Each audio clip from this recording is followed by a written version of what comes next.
Hello guys, வந்த வேலை முடிஞ்சிச்சு. ஸோ கோயம்புத்தூர் கிளம்ப வேண்டியதான். Night 10:30க்கு bus. ஏசி போடலை, முடிஞ்ச அளவுக்கு செலவுகளை குறைக்கலாம்னு சொல்லிட்டு. பட் ரொம்ப நல்லா இருந்துச்சுங்க. ஏசியே ஆக்சுவலாக தேவையில்லை. நைட்டு நிறுத்துனாங்க. ஸோ டீலாம் குடிச்சிட்டு அப்படியே படுத்தோம். நல்ல தூக்கம். காற்று வேற. வேலூரில் செம்ம ஹீட்டு, அதனால இங்கே செம்ம காற்று. நல்லா படுத்தாச்சுங்க. ஆக்சுவலாக எனக்கு பஸ் ட்ராவல் எல்லாம் ரொம்ப பிடிக்கும். அந்த ஸ்லீப்பரில் போகிறது உங்களுக்குலாம் பிடிக்குமான்னு கண்டிப்பாக கமெண்ட்ஸில் சொல்லுங்கள்.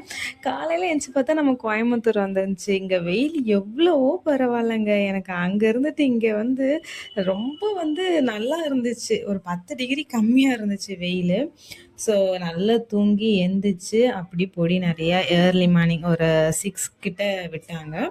வீட்டுக்கு பிரேக்ஃபாஸ்ட் பண்ணிட்டு அதை சாப்பிட்டுட்டு காஃபி குடிச்சிட்டு மறுபடியும் தூங்கியாச்சு. நாளைக்கு ஒரு ஷார்ட்ஸில் பார்க்கலாம். பாய்.